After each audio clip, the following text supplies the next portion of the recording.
And welcome back, everybody, to another episode of Bubba and the Bloom, episode 75. Going to get you ready for the final week of the fantasy baseball season, talk standings and schedules and potential streamers and so much more.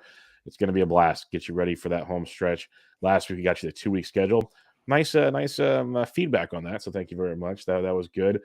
Before we get into too much talk, I'm on Twitter at BDentric, the podcast at Bubba Bloom Pod, and my co-host, as always, on Twitter at RyanBHQ. Ryan Bloomfield, how we doing, my friend? We're sweating. Yes, we are sweating. And not because of the heat. It's I would say I'm doing good, but man, this final 2-week stretch has been rough on me, and for my own doing, like following way too much of scores and live standings, just because we're both in the hunt in a few leagues. I feel like you're handling it a lot better than I am, but kind of glued to baseball stats and watching games, and things aren't going as well, but there's still 10 days to turn it around. So I'm on tilt, but I'd rather be in it than not. So trying to enjoy the last week and a half here. That's the key. We're trying to enjoy it because come 3 weeks from now, we're going to wish we had a full week of baseball again. Exactly. It'll be one of those things. Like the postseason was awesome last year. I assume it'll be this year. So maybe it'll be like a month and a half from now. Then we'll be sitting there like a week after first pitch Arizona going, what are we doing now? Like we're watching NBA. Are that what we're really doing right now? NBA, college basketball? Like that's all we got on Wednesday night. So I myself, selfishly, I have the forecaster to do, but well, this week we started. Yeah, I was going to mention that I saw. Man. Well, obviously I'm in the Slack, so I got to see a few things. But Ray Murphy even tweeted it out that it's his first all-nighter, basically trying to narrow down which hitters get a part of player pages, because every year one of the topics at first pitch is who got left out that shouldn't have got left out, basically. Yep. Well, decisions are starting to get made tonight, Thursday, September 21st, on who is in and who deserves to be in and who might get left out situation. So the process starts early for these boys at Baseball HQ. I am not a part of that, thank goodness, but I have enough on my plate these days. So I enjoy reading the hard work that Ryan and these others do. Because forgive me, I should know this as a friend and a co-host. What year is this for you now? 8? This is I wrote it in a tweet the other day. What did I write? 11? I'm trying to remember. 11 or I think 11th. This is my 11th year writing. Longer. I know, man. I'm old. And my 6th year on the cover.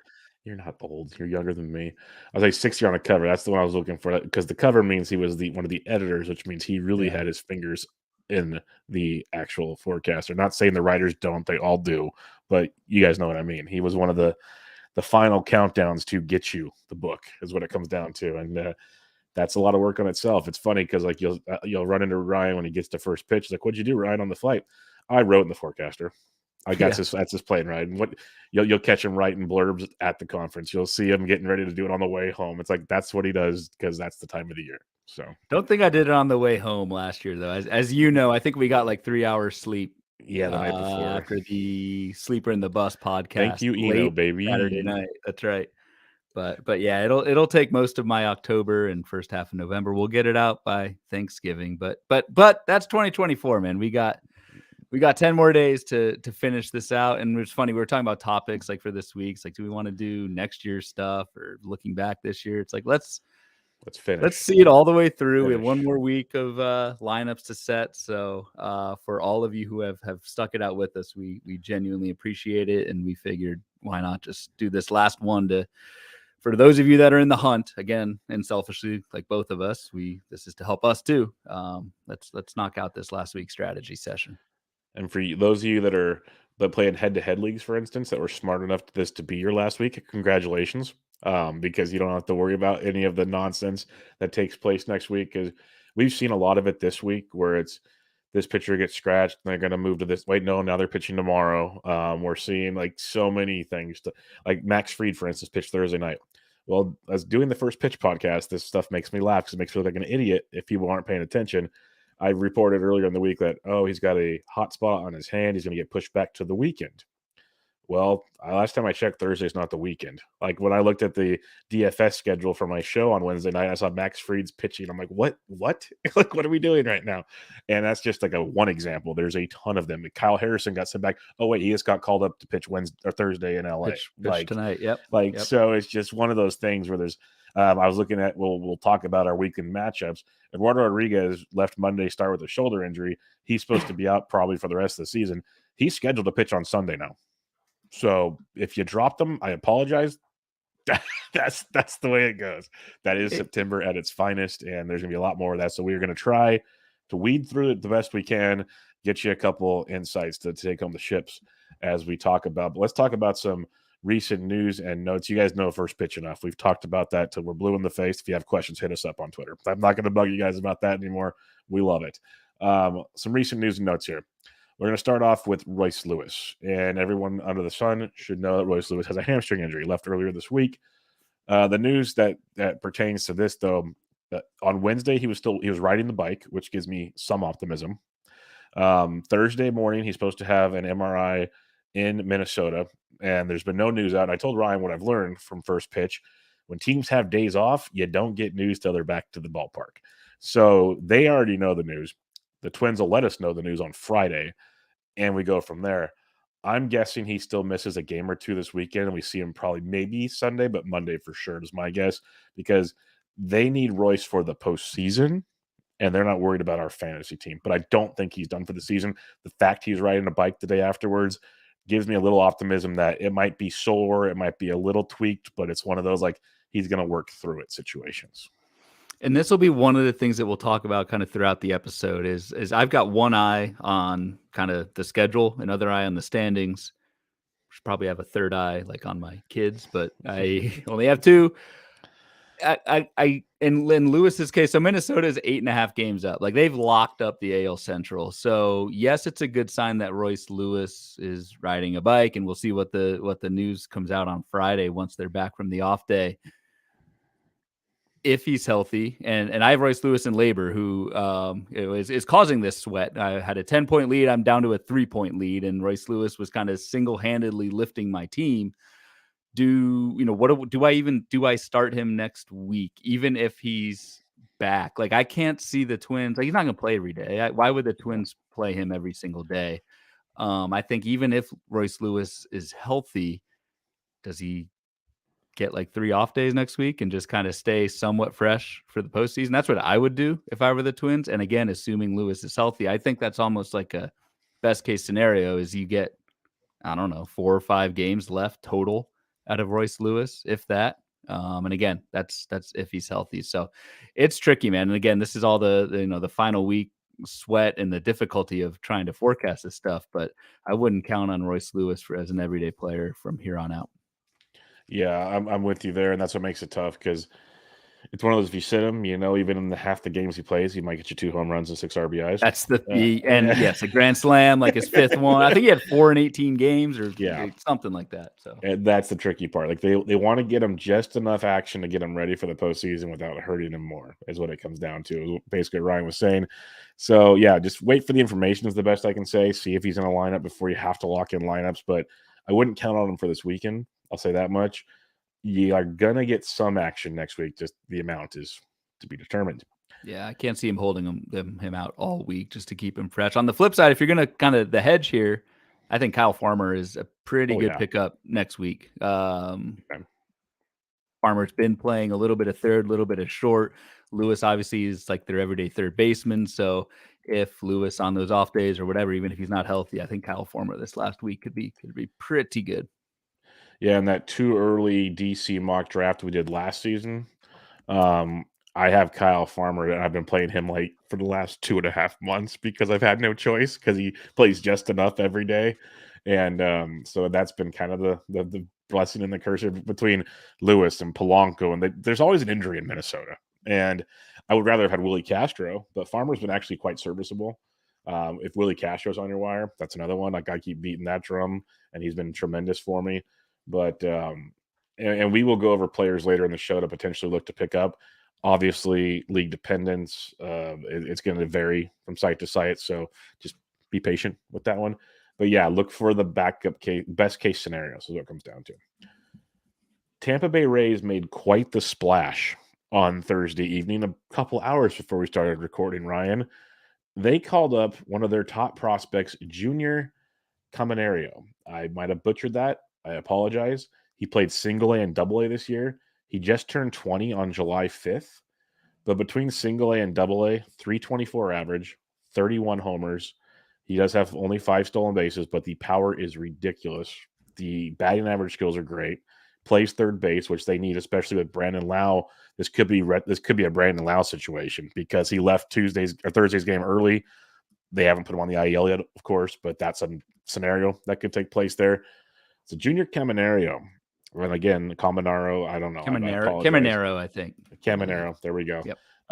That's going to be an intriguing one this week, especially because no one has money right now. Like I was getting guys I got Sawyer Gibson Long everywhere for $1 last week. Like, so that's where we're at right now. The star of last week's episode, who I thought his name was Gibson Long. Yeah. But we'll continue. So yeah, but Caminero is getting the call, and to me, they are only calling him up to play him. There's no reason not to, in my opinion. So what's your it's the Rays, though. I guess I'll grain of salt that. But what's your thoughts on this Caminero situation? Because even like big time prospect guys, the Welsh and others, were shocked that he got the call. They were not expecting that right now.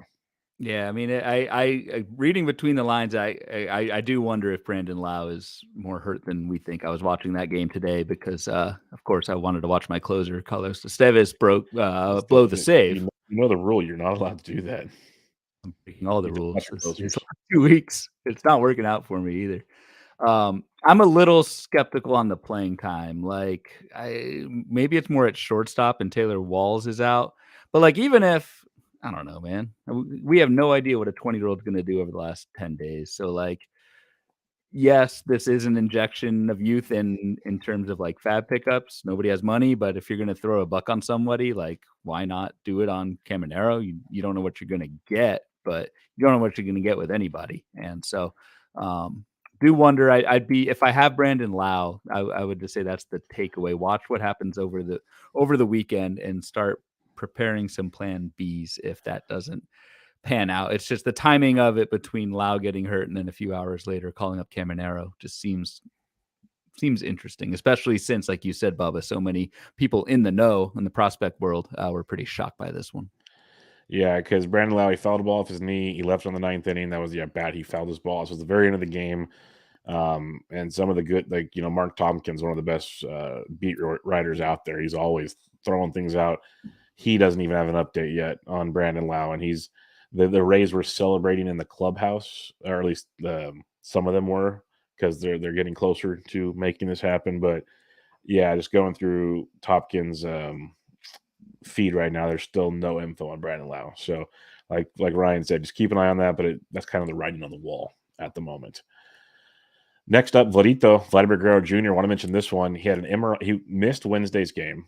Had an MRI Thursday morning. Obviously missed Thursday's game on his knee, which was weird because it was like all of a sudden, just a late scratch on Wednesday, and then like an hour later, scheduled for an MRI on Thursday. And I'm like, whoa, like that's not like a sore knee. That's like what's going on. Well, they said no structural damage on Thursday. Jays are out of it. I'm like, Vladdy to me they're going to try to play him if they can. I'm not saying they're not, but to me, this is kind of a tread lightly situation.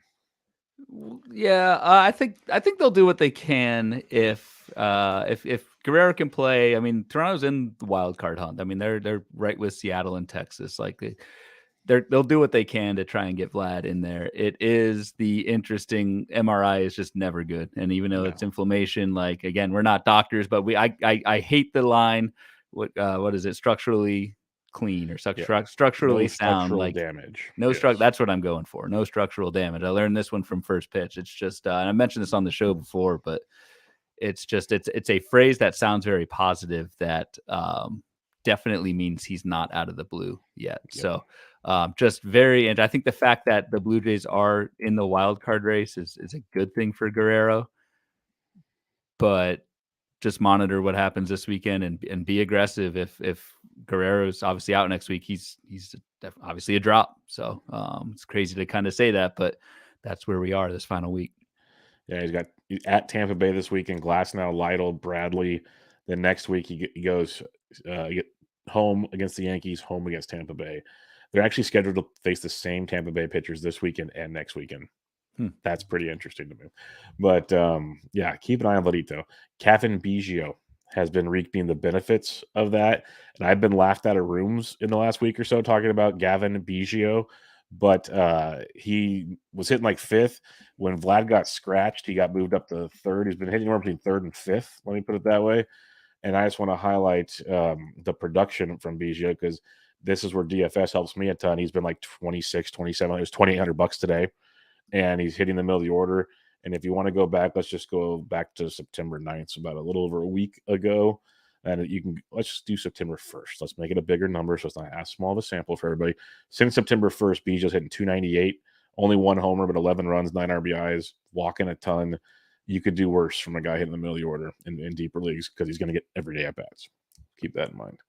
Perhaps Spencer Horwitz. Horwitz is another one, for batting average. That's a great call. That's a great call as well. So keep an eye on that whole situation in Toronto. And then last but not least, Wilson Contreras went to the IL with a wrist injury.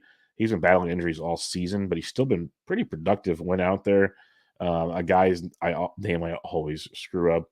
I call him Andrew Kisner just because I love Kevin Kisner, the golfer. Yeah, it's the golfer. I believe it is Kisner. Yeah, I think it is too, but it's the first thing that flows off the mind. He'll get the everyday at bats, but there's Ivan Herrera's had some moments as well where he's been sneaky interesting, one of their kind of higher end prospects. If you were desperate for a catcher, and trust me, there's probably better options on your wire. Just gonna throw it out there right now. But you're looking at this St. Louis situation, where would you go? So I'm gonna have to make this decision because I'm hijacking this podcast and just venting about my teams and labor. Wilson Contreras is on my labor team, so that's a 15-teamer.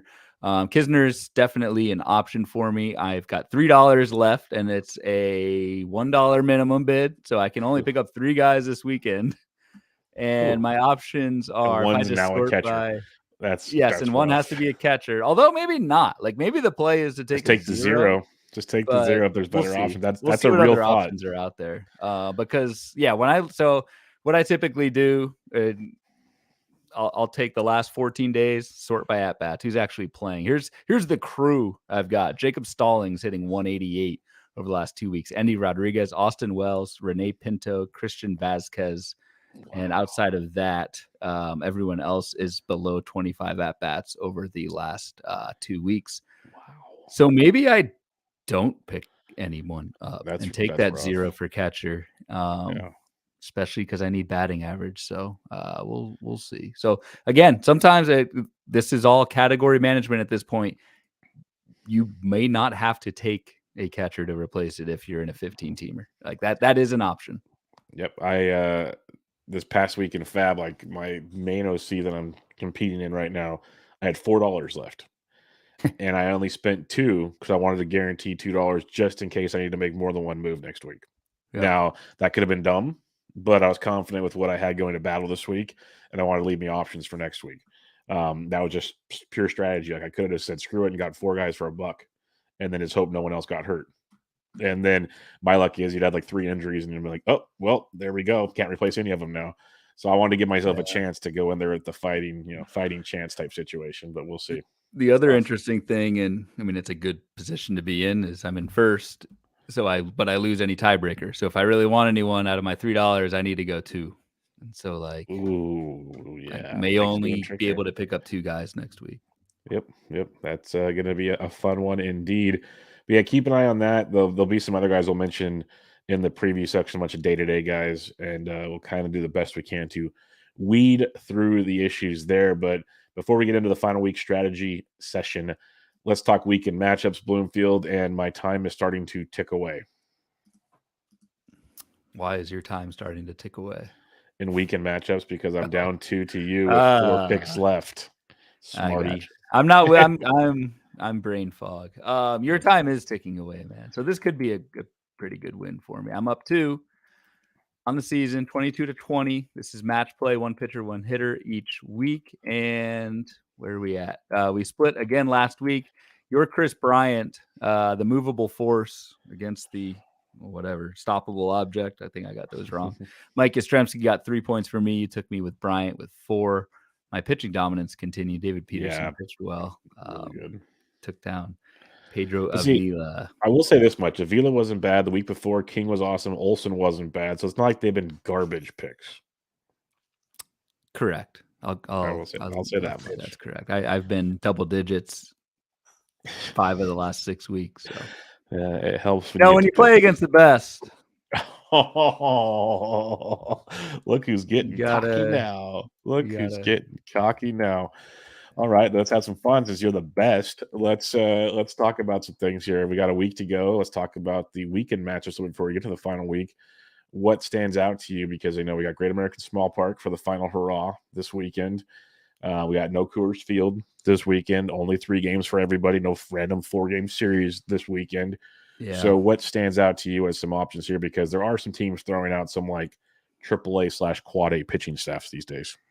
Yes, and yeah, it has been for some time. The problem that I see, at least this weekend, is a lot of those AAA pitching staffs are against teams that are probably, don't have many available bats in most leagues. So like the Cubs get, even though it's not in Coors, you still get Colorado. Colorado's throwing Noah Davis, Chris Flexion, Ty Block out there against the Cubs. I think we have a chance to try out and make the team this week.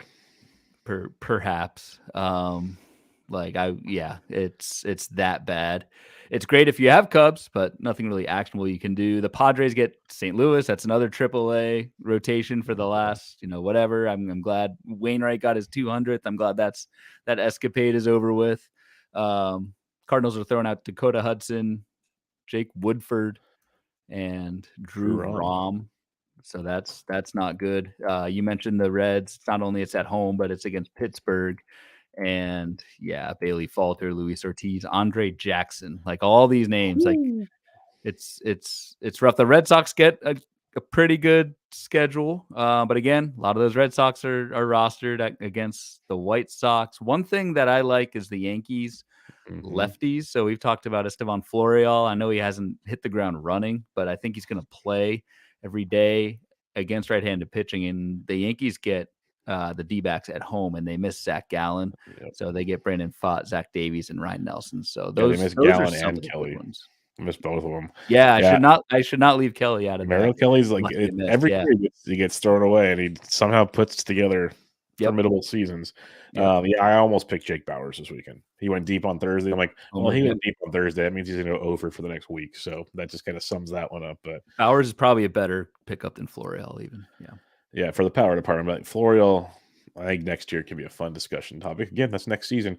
Let's talk hitters. Who are you going with? Since you're the leader, you get the floor because you took one of my favorite players. You have a tendency, by the way, to really pick players that I am in love with on this game. So, you're twisting the knife. Yes, you are.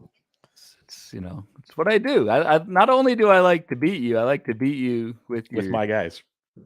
So I took Big Nelly style, Nelson Velasquez, who is just been on a tear, especially in the power department lately. I should have his stats up in front of me. But the big thing with Velasquez over the last, 2-3 weeks, been playing every day. It's been the playing time that hasn't been there. It's kind of that skills versus roles thing. And yes, over the last month, Nelson Velasquez has 8 homers, 20 RBIs, hitting cleanup every single day. Average isn't quite there, hitting 234 over the last month, but it's a good walk rate in our game. We're doing total bases plus walks. So quite honestly, I didn't even look at the matchup with this one. This was just purely a skill play, and I'm going Nelson Velasquez this weekend.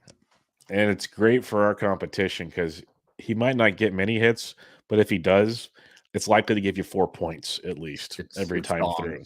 Yeah. So that's the plus of a guy like that. You don't need to get 3 hits and hope he gets one of them being a double or something. Like, you get the whole gusto there. For me, I took the best hitter I could find on the board, but I am nervous that he sits a game because he's a catcher. Degree of difficulty play. Yes, it was not great this week. I'll say that much. But he does DH from time to time, especially on the horrific Padres right now. They are, I guess, quote unquote, streaking. I better not say that. They're streaking right now. But he's hitting in the middle of the order. That is Luis Campusano. This is a guy that I was in love with going into the season. He got hurt, so they went and got Gary Sanchez, who was kind of actually doable, like formidable. He was good. But Sanchez is now gone again. Broken wrist, done for the season. Insert Luis Campusano back to his everyday catching role. Since September 1st, hitting 345, 2 doubles, 2 homers, striking out 12% of the time, which I'm a fan of. A lot of multi-hit games in there. I'm just a fan of his overall approach, especially if he hits to hit 4th, 5th, or 6th in that lineup. Could be a lot of upside there. And we talked about matchups this weekend, and San Diego gets to face Dakota Hudson, Woodford, and Rom, that wonderful St. Louis team we talked about. So I'll take my chances with Campusano. If he somehow DHs one of those games, I'll be on my knees praying to God, thank you very much. And I'm not a very religious person. But, Campusano, overall hit skills was one of the better options. I'm already aware he might not play every day. So that's the bugaboo here. So he has started 5 of the last 6, and one of those at DH. So there's definitely a chance. And actually, an interesting thing, like if you're in Campusano's probably gone in 2 catcher leagues, but if you're in single catcher leagues and you need a utility guy, like I've seen in a lot of my leagues where just because they're catchers, people don't pick them up and put them at utility. It's kind of like taboo. But Luis Campusano is probably better than a lot of utility options that you have out there. Again, probably rostered in 2 catcher leagues, but in ones, like don't be afraid to, if he's available, put him in at utility. In NFBC OCs, he's only rostered in 24% of leagues right now, which is very surprising. That's a 2 catcher league. So yeah, very surprising. So be on your radar, folks.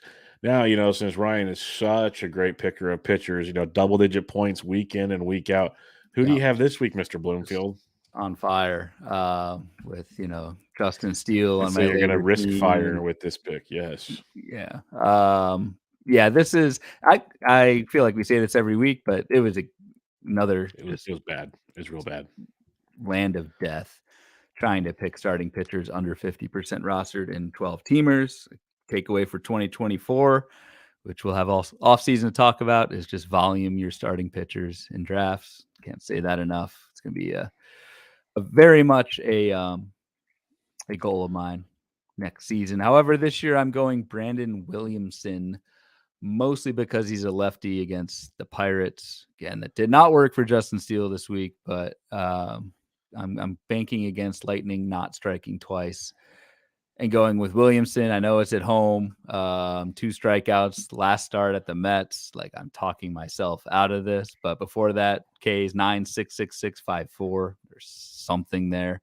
It's not going to be a double digit. I think my double digit streak is coming to an end with this one, but I could not find really many guys that are better. And that goes into like, we'll talk about it a little bit, but like, be careful streaming starting pitching this final week, because you could get Brandon Williamson. Yes, I do.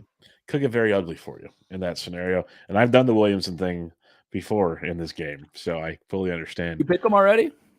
Earlier this year, I'm pretty sure I did. Yeah. I know I picked, no, maybe not for our game, but not for our game. Never mind. I definitely picked him up for streaming in real life fantasy baseball. So that was fun. My pick is a guy that you have picked before in this game, and he got you almost 11 points earlier this year. And that's Kenny Waldachuk of the Oakland Athletics, the Southpaw, going against the Detroit Tigers. And I like the Tigers offense. I'm not going to say I don't, but it's still the Tigers in Oco. Waldachuk allowed 6 runs in his last outing against San Diego.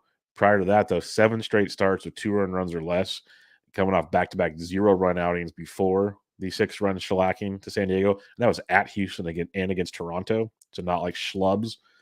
Strikeouts are an issue. He had a couple 7K games, but for the most part, it's 3 and 4. So you're hoping for low runs, 5 to 6 innings, 3 or 4 Ks. See where it gets me. I think that can compete against Brandon Williamson. I need it to compete against Brandon Williamson. So I'm going Kenny Waldachuk again. Broken record here. Wasn't a great week to stream pitchers. And I just looked the last week. Waldachuk is lined up to face the Minnesota Twins. Royce Lewis. Potentially Royce Lewis, or maybe Royce Lewis plays against that lefty and they sit Kepler, Wallner, all that sort of thing. But semi-decent stream option the last week if you need strikeouts. Could be a fun one indeed.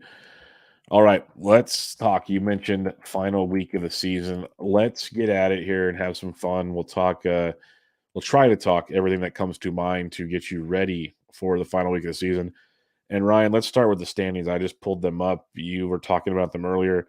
What teams should we be focusing on, I guess? And the reason why we're saying standings is these teams are in it. They're going to play their best. They need to win. This is common sense stuff. But who are some of the teams we should be focusing on this final week of the season when it comes down to standings wise? So I think like it's a little tough. Your AL West, unfortunately, your AL West is freaking tight right now. So Houston's in first by a half game over both Seattle and Texas. The problem is from a waiver pickup standpoint, pretty much all those bats are taken with the exception of probably some Mariners. And if I look at the Mariners schedule, they get 7 games next week. That's big. And 3 of them are against lefties. So they are, I think the Mariners are one of those, they have some decent platoon options like Dominic Canzone, a lefty going against right-handed pitching, and who am I not thinking of? Power speed. Dylan Moore. Mike Ford's another dude that goes against righties a lot. You got Mike Ford against righties. You got Dylan Moore against lefties. So it's a 7-game week for the Mariners. So they're going to get 4 righties and 3 lefties, and who knows? Again, starting pitching wise, who's gonna go how long and that sort of thing. But I think they're going to go. I think they're going to go long because it's Houston and Texas. Like Seattle controls their own fate. Yep, they get 3 against Houston, all at home. I should head up there, man. You got some good matches. My box of Julios with me. That place would be rocky. You could go watch Eovaldi versus Wu on Friday. Come on. Oh man, you're gonna make me root against Eovaldi? Come on. Actually, I'll take Wu in that. That's what I'm saying. To be honest, that's a beauty. That's a crazy last schedule for Seattle. That's gonna be. Yep. They control their own fate. It's pretty. That's what you want, though. That's what you want. You don't want to have to rely on other teams. So yeah. Let's see. That's pretty much so. The only other division race, Baltimore, Tampa, and so Tampa. We kind of talked about Tampa's lineup. If you look, Tampa's one of the few teams with 5. Yeah, that's and brutal. They don't play each other. Baltimore doesn't play Tampa, and Tampa gets even worse: 3 righties and 2 lefties. That's rough. So if you're playing that platoon game like you are with Tampa, that's a little. And that might cross off the wants for Caminero.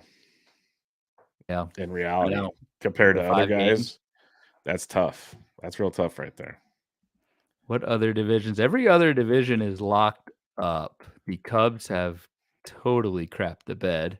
Yeah. They're 8 games back of the Brewers. Atlanta's locked it up for a while. You are going to get actually most of the hangover games. Minnesota will have a hangover game probably this weekend.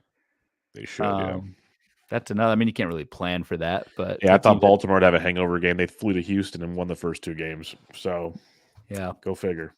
Yeah. So the one thing I would say, and we touched on this with Royce Lewis, is anybody who's like semi-injured or on a team that has nothing to play for, either out of the playoffs or in. I'm also looking at you, Christian Yelich, who also happens to be in my labor team. Like, there's no reason for the Brewers to push Christian Yelich at all. They're not putting him on the IL.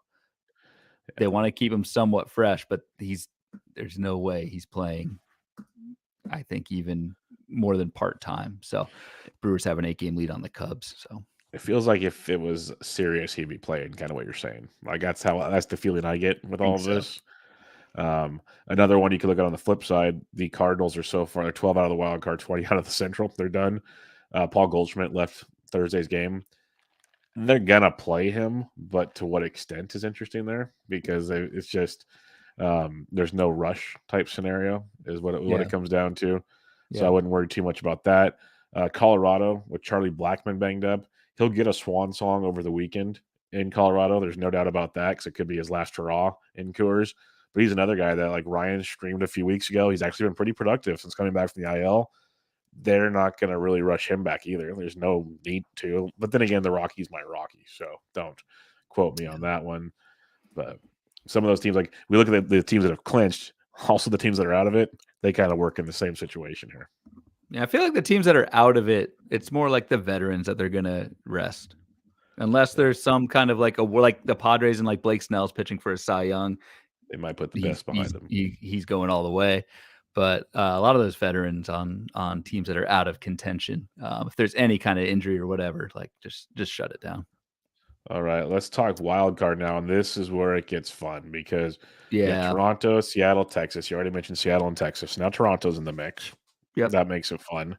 And in the National League, it's really fun. You got Philadelphia. Looks like they're kind of running away with the first wild card. You got Arizona. You got the Cubs. You got Miami. You got Cincinnati. Giants are technically in it. I don't think they are, but that's just the bias in me. So you have potentially 5 National League teams that are going to be battling it out this last week, and you have 3 AL teams that will be battling it out. So 8 teams are really going for it, which in reality, if you do quick math, it's almost a third of baseball is still going hard at just the wild card, let alone a couple division races. So Yep. it could be fun. Could be fun. And obviously the hitters on those teams, like those are the types of guys to target. Miami, I think, is, for example, one team that's in the mix who I think is going to push it. And you saw Sandy Alcantara might be coming back Dude, it's this last insane. week, which would be pretty freaking cool to see Jackson just from a Churio baseball took him deep standpoint. today, though. That was fun in a rehab start. Oh, I did not notice that. That's funny. Yeah, just a stud prospect for the Brewers that might get called up any day now, too. Just keep that one in mind. But yeah, Jackson Churio. Sandy. You know who else Uh, is coming back? who? Allegedly? Who? Oh God, it's a name to like pick up. Oh, Tristan McKenzie. Yes, real quick, I Tristan misspoke. McKenzie is coming Jackson back. Trio, misspoke. Jackson Trio got a hit off of Sandy. Did not take him deep. Sandy threw 4 scoreless innings of 4 Ks on a 41% whiff rate. Not too shabby. But yeah, Shabby. Tristan McKenzie, that's what I've been kind of like circling back on the first pitch pod because they've been rehabbing him because Bieber's back on Friday. He comes back to the rotation for Cleveland, which whatever. Yeah, the McKenzie thing is interesting because they said they want to get him up to like 85 or 90 pitches in rehab before he comes back. And I'm trying to find his last rehab numbers. He's getting real close. You're right. Sticks might make a start next week. He's on my labor IL. An interesting thing with this too. We've talked about like hitters so far, but like look at your pitchers and which days they are scheduled. And I know I'm talking about my team like way too much, but it's just an example of like the thought process. So for example, I've got Aaron Nola, who is scheduled to pitch next Tuesday at home against Pittsburgh. I mean, sounds like a slam dunk. And after that, he would be scheduled to go that last day of the season at the Mets, October 1st. Is Aaron Nola making that start that last day? You gotta look at that with where they're at in the standings. Like the Phillies are 3 games up on Arizona for the top wild card spot, which does matter because you play the worst division winner, which would be, I guess, the Brewers. So that's pretty juicy. But just look at, for each of your starters, look at that last weekend and just see, like, I don't know whether you think they're even going to make that start or how far they're going to go, because a 2-start week on paper is very much so not to be for a lot of these teams. Yeah, that's you're 100% to the 2 stars, and like you said, if they even do make a second start just for a couple innings type thing, so you're pretty much hosed on that one. So you won't get a ton of 2 starters next week. You won't. Like Kevin Gossman's another example. Tuesday, Yeah, and then Sunday, but Cy Young the potentially. Jays, like, so it's kind of, the Jays could be pitching to get into postseason, or they could be playing to line up Gossman to pitch the first game of the wild card. So it's just like, it's so Yeah, freaking hard to do it. Obviously, you're starting Gossman no matter what. I mean, he's pitching against the Yankees on Tuesday, but it's just those kinds of, like, I mean, take the players and the names out, but just that thought process that I'm kind of going through. Do that exercise with your own starters when you're looking at schedules on Sunday night, Monday morning. yeah, and it'll be interesting because I'm going to circle back to Tristan McKenzie real quick. He threw close to 4 innings in his rehab start on Tuesday. He'll need at least one more rehab start to maybe get a shot at the end of next week. So we'll kind of see where that goes. He's definitely up into the air one, but could be fun. Could be interesting to see where that takes place. Let's look at the overall schedules for the final week here. And we can just do a quick draw here because what we can do is we can combine pitcher scheduled for 2 starts, yay or nay, and do you like the schedule? How's that sound? I'll just run through that real quick just to really give people an emphasis on 2 starters. So Arizona, they got 6 games, 3 at Chicago White Sox. We always love that. 3 at home versus Houston. Zach Gallen is scheduled to 2-step against Chicago and Houston. But also, as we mentioned, Arizona's in the race, so Gallen might be needed Do you like the D-backs schedule, and do you like the potential two-step? Yeah, I love the at White Sox.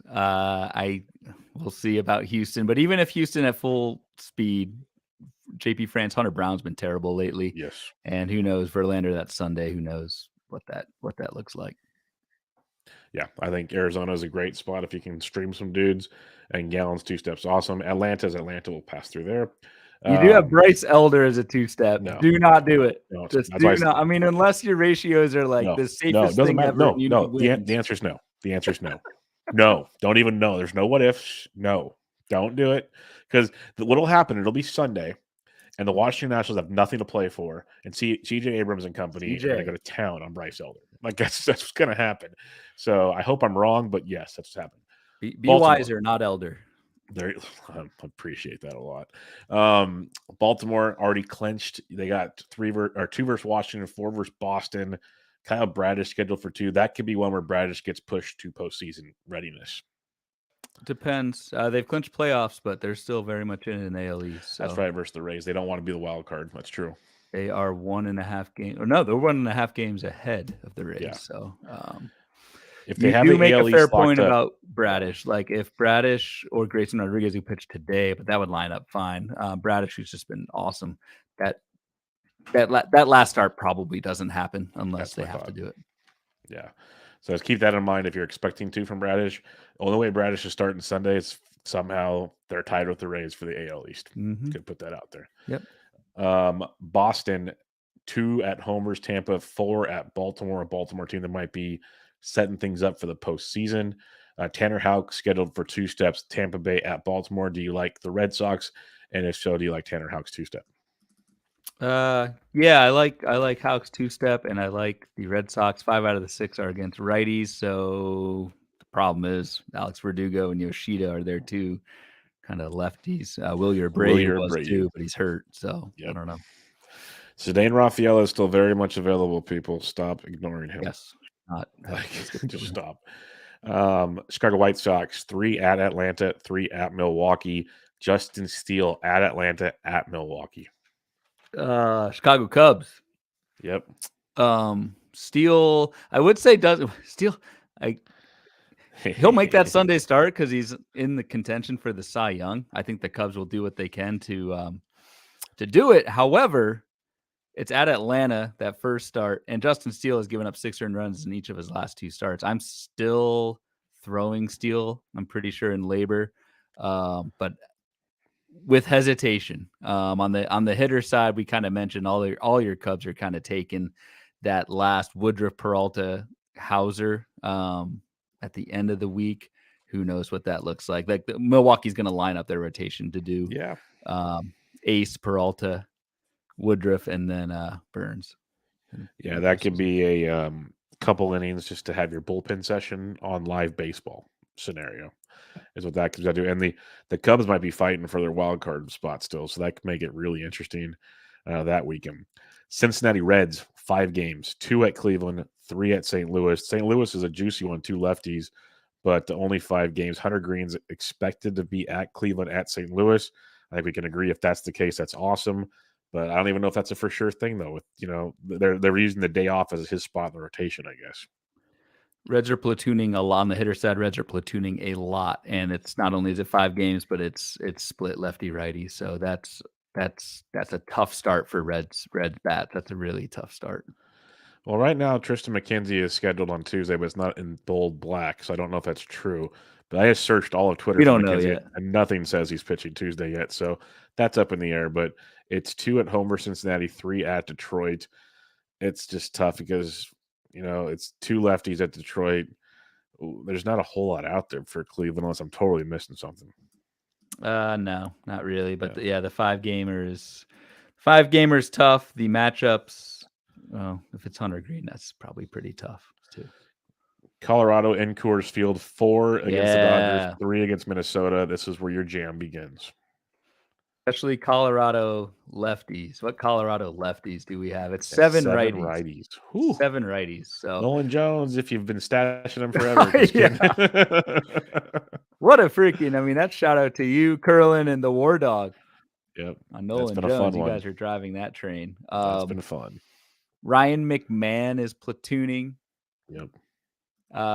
Charlie Blackman, who we talked about, I think will play. Any other less? Probably Look for Ezekiel Tovar. He's not platooning, but he's in a lot of waiver wires. He'd be a guy to look at. Yeah. That's one schedule. That's probably the best schedule next week, especially if you need batting average. 7 games of that is pretty sweet. And see what they're doing this weekend, because even with guys coming back, Eliezer Montero's been playing pretty much every day. He'd be a good one to pick up over the next week.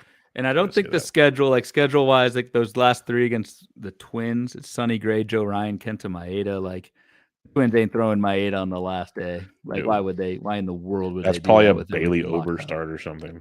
That's what that turns or bullpen game or whatever. So, yeah, that'd be glorious.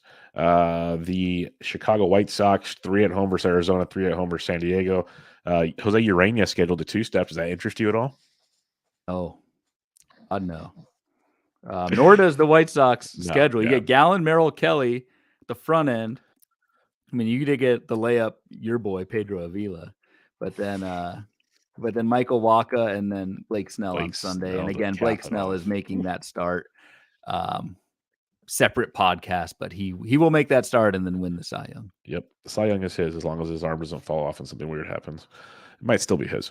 Detroit Tigers, 6 games. Kansas City for 3 at home versus Kansas City, and at home versus Cleveland. They do have to face Reese Olson, Skubal, and Gibson Long. Not an easy task. Actually, that's their pitchers, by the way. They have a 6-man rotation right now. If Erod pitches, that's an if Erod pitches. But they face a lot of nice hitters or pitchers if you're looking at some Detroit bats. Yes, Marsh, Greinke, Reagans. Oh, Reagans is good. Giolito, Bieber. Who knows how long Bieber goes? And Quantrill. Detroit bats looking good, and 5 out of those 6 are righties. Reagans is the only lefty in that bunch. Yep. Go see if Parker Meadows or Akil Baddoo or something like that's available. Houston Astros, you got 3 at St. Louis, 3 at Arizona. Verlander scheduled a 2-step. We've pretty much already said that's not going to happen, assuming the Astros have it locked up, which they should have some sort of postseason. They might not. I'll be totally honest. They're still, doing They'll their make thing. The post. Well, no, maybe they won't. If I'm saying like they still have to take care of business. So it's not a done deal. But I'm assuming they do of some sort. So we don't see Verlander 2-step, and most of their bats are taken. So. Yeah, it's all righties. So, like, Yordan Alvarez and Kyle Tucker. Yep. Play him. But Michael Brantley, maybe he's injured. Already hurt again. Like he's day-to-day. He's day-to-day again. It's hilarious. It's hilarious. Probably nothing actionable. That lineup. Yainar Diaz, if you got him, smoke him if you got him. I don't care if it's all right. That's one of your best calls this season. Yep. Kansas City Royals. You got 3 at Detroit, 3 at home versus New York Yankees. Alec Marsh scheduled for 2. This is brutal. Nelson Velasquez? Yeah, go Nelly. I wonder what so that Sunday is Michael King. Good God, what a difference maker Michael King has been. I would think Michael King on that Sunday. I know we're talking about the I don't know what the hell team, the Royals. But I think Michael King, like, he makes that start. They're going to stretch him out for next year. So it's a pretty rough one for the Royals. Yep. Especially because, not because of Skubal or King or Reese Olson, but Gibson Long. Yeah, that's murderer's row. Like, what if Carlos Rodon figures out how to pitch for a day? Like Clark Schmidt, that's not an easy finishing task there for the Royals, let alone being a bad baseball team. Los Angeles Angels of Anaheim, 3 at home versus Texas. Speaking of 3 at home versus Oakland. Yeah, from one bad team to another. I'm not really interested in anything here, unless you are. No. Yeah, Angels are bad. It's bad baseball. All right, Dodgers. They have 4 at Colorado, 3 at the Giants. Pepio was supposed to get 2 starts this past week. It got moved around, so now he supposedly has 2 starts at Colorado at SF. I'm pitching Pepio regardless of 2 starts. He's in my rotation. I'm assuming you'd agree with that. Yeah.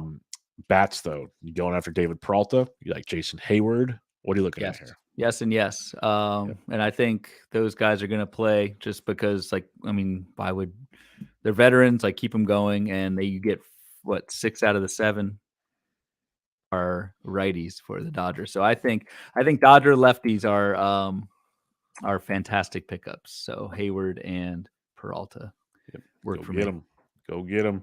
Miami Marlins, 3 at the Mets, 3 at Pittsburgh, Lucchesi, Singa, Peterson, Jackson, Falter, Keller. Not too shabby if you can find some Miami bats out there.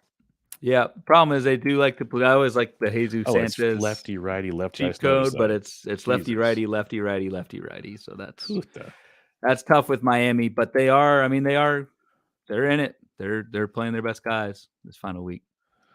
Milwaukee, they got 3 at home versus St. Louis, 3 at home versus the Cubs. Houser scheduled for a 2-step. I don't mind Houser. That's one of the first 2 steps where I'm like, not the end of the world, all things considered, especially if you look at how he's actually pitched of late, not been horrible, and they're pretty good matchups. Some blow up. The Cubs is a tough matchup on Sunday. Again, a broken record. Are they starting everyone? Probably, but Cubs probably are. Milwaukee probably not, but I think they are starting Houser. I'll say that much. Yes, yeah, they are. Houser. The chance of Houser making that 2-step is quite high because they don't need to set him up. He'll be a long reliever in the postseason. That's what he'll be. Probably. So, yeah. Minnesota, 3 at home versus Oakland, 3 at Colorado. We talked about this last week. They started 3 in Cincinnati this week. They finished with 3 in Colorado next week. Get your Twins bats and just roll with them.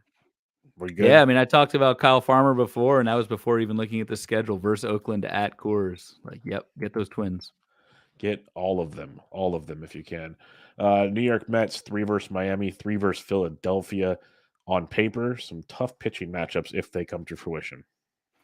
Yeah, that's the if. So Philadelphia, where are they at? They are I was just talking about them. They are in position with the top wild card, so they will do what they can to seal that, which means Mr. Knoll on Sunday, for better or worse, might go. I don't know. Are there that many Philly Mets bats available? I feel like it's such a stars or scrub lineup. Like you don't really want the regulars anyway.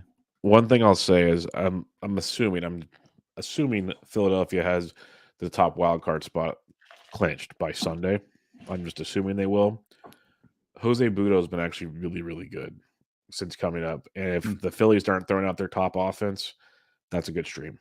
Just going to throw it out there. It's a lot of what ifs, but that could be a good Sunday last day stream situation right there.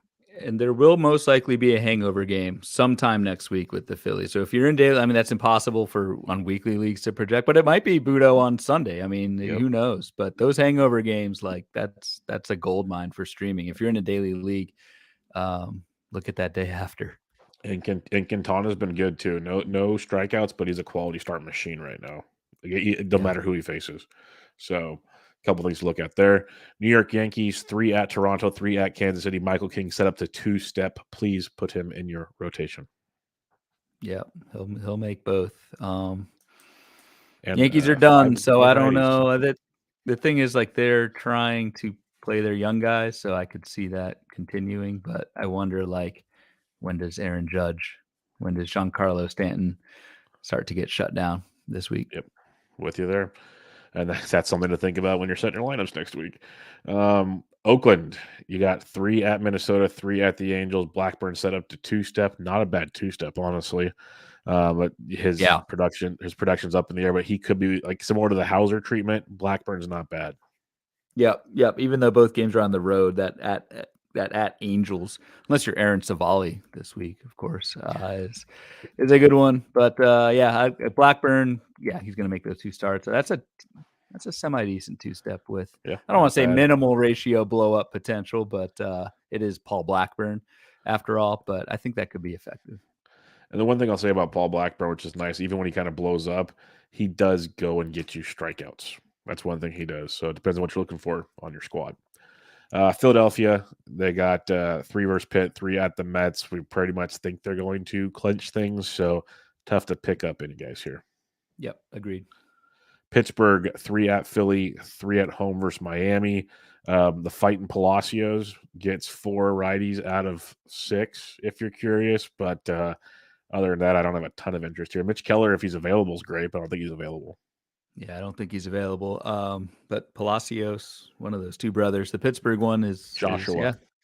Homer tonight off of Julian Merriweather. Homered in back-to-back games. He has a pinch hit homer tonight, by the way. So, yes.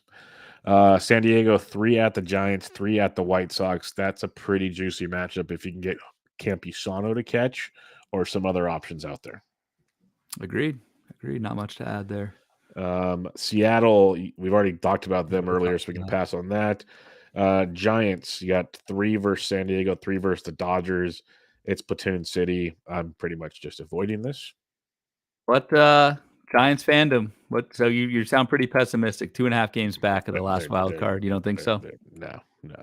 They lost already tonight against the Dodgers. I don't see them winning a game this weekend. Maybe one if they're lucky. I guess it happens every year. They play just good enough to keep your hopes up, but the team's so bad, like they're eventually going to hit a wall, and they finally are hitting that wall. I don't see it happening. No. 2 lefties, 4 righties. Those lefties are Snell and Kershaw. Yep. Good night. Kershaw might not even pitch, honestly. That could be that could be a Sheehan, Stone, something like that game. Wouldn't surprise me. St. Louis 3 at Milwaukee, 3 at home versus Cincinnati. Burns in that one. Not bad overall, but it's St. Louis unless you're getting one of the Palacioses, but it's 4 righties again, so it's tough. Yeah, unless you got the Palaci. Zach Thompson's interesting. He's the 2-step for St. Louis. Milwaukee versus Cincinnati, that's not bad, I guess. Like the matchups aren't bad. Thompson, I don't think he is. I really liked him at the beginning of his transition to the rotation, but I think recently it's kind of gone pretty south. I'll pull up the numbers in just a sec, but it hasn't been as great lately. He got beat up by Milwaukee. I believe it was Milwaukee like yesterday or Tuesday, something like that. I always look up the wrong Zach. There's a Zach K and a Zach H Thompson. Yeah, let's see his last few games. President. Thompson, yeah. Oh, ouch. 4 earned, 4 earned, 3 earned, 3 earned. There's a clip for you. Oh yeah. Ooh, ouch. Yeah, not great. Not great. Not good. So maybe not great, Bob. Maybe that 2 start is just double the death. Yep. I think we're stuck with like Houser and Blackburn as our main, maybe King if he's available still. That's kind of our 2 steps of the week. It's crazy.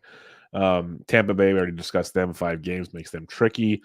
Texas, 3 at the Angels, which is always great, but then 3 at Seattle with Gilbert, Wu, Castillo, and Kirby on the docket. Anything with Texas here? They got John Gray and Martin Perez scheduled to 2-step. They're fighting for the postseason. So those guys should both make their 2 steps. That's a brutal, Seattle, that rotation. It's a brutal last 4 games. You're going to make that drive after this show. It's going to happen. Dude, if I didn't have kids. How far is it? To Seattle from my house is anywhere between 3 hours and 6 hours, depending on when I go. Yeah, but yeah, just up I 5. It's like 2 turns. 2 turns, yeah. Woovers, Eovaldi's a doozy on Friday. Toronto, 3 versus the Yanks, 3 versus Tampa Bay. Gossman's we've already discussed this, so I think we're good here. There's not besides Gavin Biggio, who actually gets to face 6 righties next week. I'm not even kidding. I'd look to pick him up. I think he's a solid asset. Yeah, I agree. And Toronto, we talked about the front to kind of bring it full back. Like that Guerrero news is going to have some impact. So look at Gavin Biggio or potentially Spencer Horwitz. Horwitz is a good one as well. And then the Nationals, they have 5 games. I think we're good. Womp. Yep, exactly. All right, a couple more things on the schedule here. We talked about the injured guys, but do you have anything else before we get to questions? Because Kerwin's question can go with listener questions.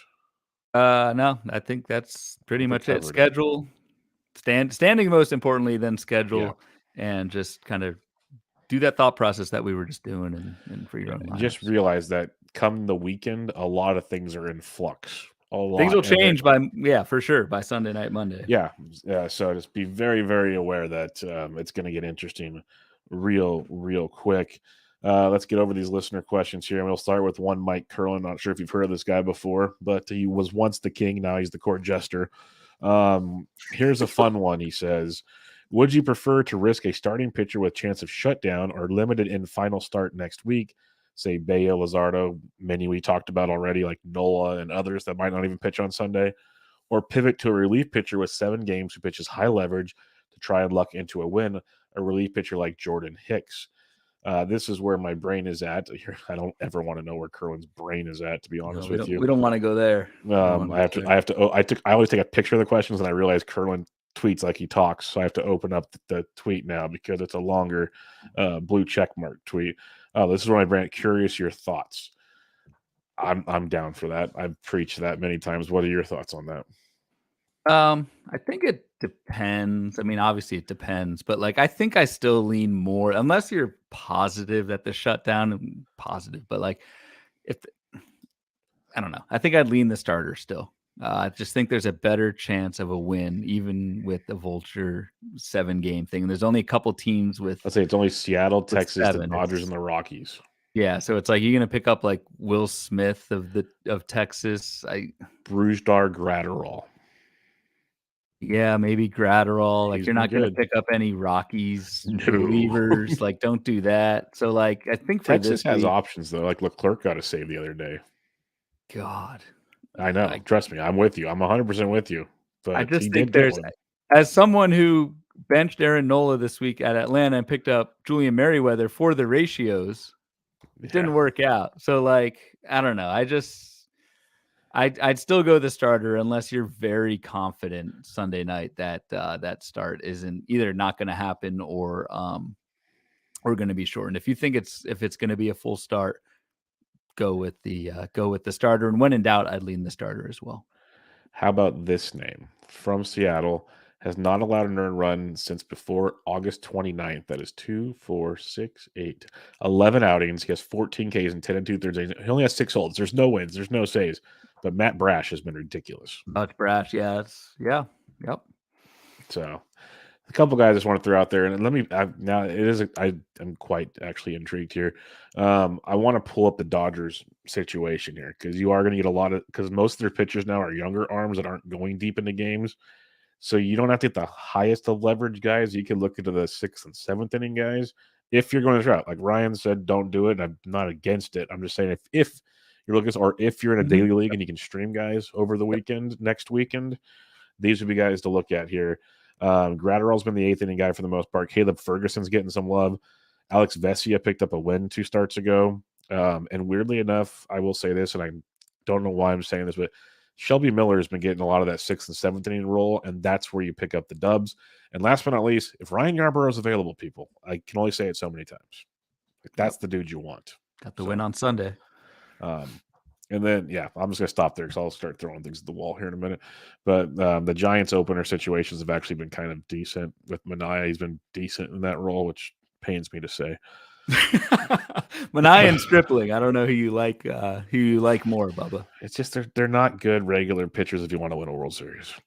Andy Splintner has a question for us. For those in head-to-head ships, who are a couple guys who will go yard this weekend and grab a couple steals? So we're talking about this weekend right now that we just played our game for. So let me reformat my custom grid here because I had for next week set up. I would lean Kyle Farmer. That's a good one. I think Kyle Farmer. We talked about the Royce Lewis news at the top. Like no matter what, I'd maybe plays one game this weekend, best case. So I'd go Kyle Farmer. I would obviously take both of our streamers if available, Nelson Velasquez and who the hell did you take? Campusano. Campusano. That's right. It's been a long season, people. Yeah, I like the Farmer call. I like the Farmer call quite a bit. I think that's got some legs to it. I think that's a good way to go. Velasquez could hit a couple dongs pretty easily. I don't want to be surprised by that. So stolen bases. So, I keep saying it, and people are going to hate me. Rafaelo steals bases. Ceddanne Rafaelo. They're facing the White Sox. Toussaint, Cease, and Clevenger. Clevenger's been decent, but if you want some steals, that's a dude that off the top of my head that's available. I'll say that much. Another option for steals perhaps is Manny Margot. Tampa gets 2 lefties, 2 out of 3 lefties this weekend. Again, predicting stolen bases over a 3-game period is crazy, but you get Ryu and Kikuchi, and I think Margot will at least make 2 starts. He's been hitting pretty well since he came back from the IL. On the Farmer front, because I don't know what format, it's a head-to-head. So I don't know what format Andy's playing in. Yeah. Just for your own sanity, he's 81% rostered in 12s and OCs. But in your league, he might be available. Go check out Willie Castro because he's a power speed machine. He's got great matchups versus the Angels. And I know I do Yahoo articles, and he's like 50% Yahoo. So just go for your own sanity. Check that out because if he's there, that's a guy you're going to want. I will say Chris Taylor, what's his? He was Dodgers really get good for a 2 while. He's kind of lefties. cool. He's cooled down again. He's 50. No, that's not Chris Taylor. I don't know how rostered he is, but perhaps. Another twin. I just love the twin matchups versus the Angels. Michael A. Taylor's back, and he loves lefties. Yeah, that's He has probably two better, lefties. Taylor. He's Yeah. got two lefties. So Michael, like And the that's someone Twins, they're going to play because like they're going to play him versus lefties and righties. roll him out there. Yeah, exactly. I like So that Michael call. A. Taylor would be one to look at as well. And good luck, Andy, man. Head to head, I can't imagine the sweat. I have my own feelings about head to head playoffs, but that's best of luck, man. Coinhead says Dylan Cease at Boston. I mean, yeah, you got to do it. I mean, if that's the entire question, I don't know. I mean, it depends what your alternatives are, but like, yeah, you got to do it. Yeah, I'll let Ryan answer that question. You wouldn't say there's a lot of dependings, like you said. Like if there's no other options and you need something like strikeouts, yeah, go for it. The Red Sox bats aren't bad, and Cease is horrible. You know what his ERA is last 5 starts? It's got to be like 7 or 8. 7 on the dot. Yeah. Holy crap. Yeah. Trust me, I stack against him in DFS every time. So you start him, Coinhead. I'll make a Red Sox stack, and we'll see who talks next week. Dylan Cease will get his 200th strikeout in that game, though. That's what's crazy. He's getting you the Ks, but man, is he not getting you anything else? It's the Lance Lynn of the American League. Oh God, too soon, man. Yeah, hey, we're together on that one. Last question we have here is from our buddy. I saved it for last. Benjamin Tidd, collegiate scholar Ben Tidd at Breaking Ben _T. It's more of a theoretical question. So what's it look like? Is there a theoretical engineering class that you guys take or something? Or I know there's theoretical physics. I'm aware of that. Yes, I'm aware that's a course. But you wouldn't understand. I won't. Yeah, I learned that. I only learned that from the Big Bang Theory. So, do you guys have any teams where you plan on getting a little crazy with your lineups next week, like taking no closers, going all closers, no speed, all speed, etc.? This is a great question to wrap up. That's why I want to save it for last because it's kind of what like Ryan and I have been trying to kind of talk about in a roundabout way of when you're setting your lineups with the schedules and things you're looking at. And, you might be high in steals, like Ben's saying, so you don't need to worry about speed next week. You're going to go all power, go for broken power. Or, pitching 3 saves can get you like 2 points maybe. So I'm not going to throw starting pitchers. I'm going to throw as many closers as I can. Stuff like that. Are you doing anything like that, Ryan, in like your labor or other formats where you're going for the gusto?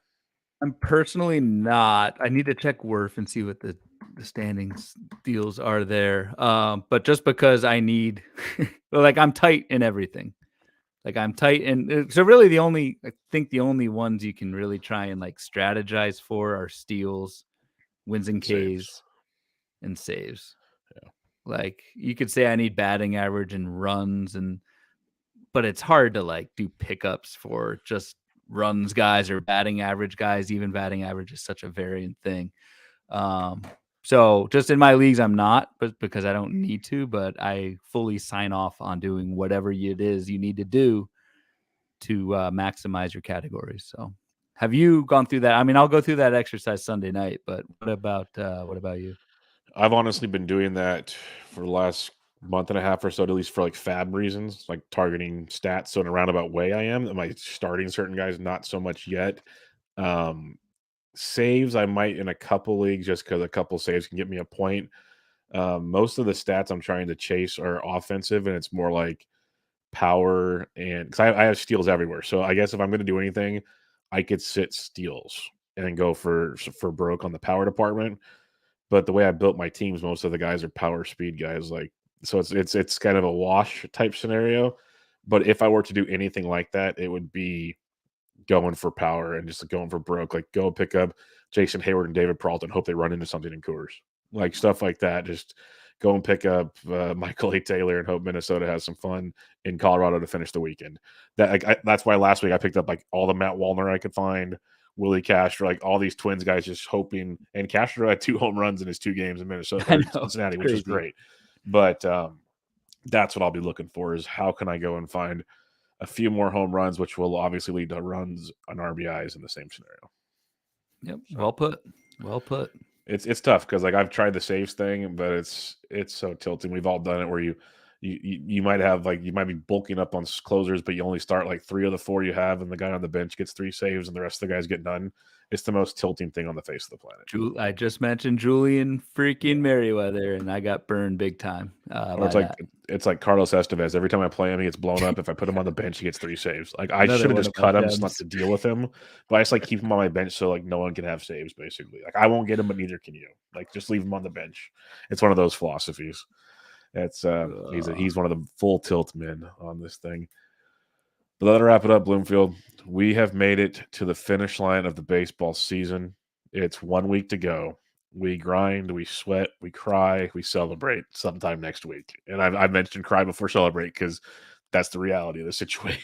There may be some tears, Ted. It's well, not tears, but it is crazy how much and we put effort and thought into the content side, but just the amount of time we all, I'm not just us, everyone, you put into your teams, and it comes down to a hit, a homer, a steal. It's I don't know. It's something I need to work on, not gluing myself to the TV or the phone, because if you think back, it's totally out of your control. Once you have your lineup set, you looking at your scores more or less doesn't do anything. But try to enjoy it. I think this is where playing so much DFS for years has kind of helped me. It's you get to the point where I've been competitive in tournaments, and then you realize in the 9th inning, a guy hits a pinch hit, or doesn't pinch it, not pinch it, but guy hits a home run that just jumped you, and you had no control over it. Yep. And you're just sitting there going, well, okay, well, we try again tomorrow. Obviously, this is a little different season long. I'm aware of that, but we've heard all the horror stories about certain guys, the last day, like you said, last at bats, this, that, and the other, or the closer comes in and he gives up 2 singles, but gets the save with those 2 singles, messed up your whip for a point, just stupid little things like that. Yep. That 6 months of grinding came down to that. And I guess the beauty of Sundays, though, they play all the games at the same time. So it's just a free for all. So over, and it's over with after 3 hours. Yep. Exactly. It's so we'll see how it goes. I believe the plan for now is we'll be off next Thursday, but we'll be back with you guys next Sunday evening at the conclusion of things. Maybe a little after the conclusion. We have kids to put to bed. But we'll be with you guys Sunday night, unofficially sponsored by High Noons, to celebrate and talk about, hopefully, I say celebrate because I'm trying to be optimistic here, the 2023 fantasy baseball season. And it'll be the official click over after we discuss the goods, the bads, the uglies of our seasons, getting us ready for 2024. It'll be here before you know it. So absolutely, it's gonna be a blast. So yeah. Again, I think I asked for final thoughts, but any other final thoughts before we wrap it up? Just best of luck, everyone. Hang in there. Yep. And I think that last show it'll be fun. We'll have some beverages and we'll just enjoy the end of the year, man. I have a hunch we might have a couple people just happen to drop in on the YouTube feed. That might, that'd be fun. I just a hunch Sunday night, because we're all going to be letting steam off that night. It's going to be happening. Yep. So we'll give more details at the time. Maybe we'll try and do it a little early. We'll see. We'll see. We'll see how it works. Kids. Yep, it's always kids. But until then, you can find Ryan on Twitter at RyanBHQ, the podcast at Bubba Bloom Pod. I'm on Twitter at BDintric, and good luck, everybody. We'll see you guys next week. This was Bubba and the Bloom, episode 75. Catch y'all next time.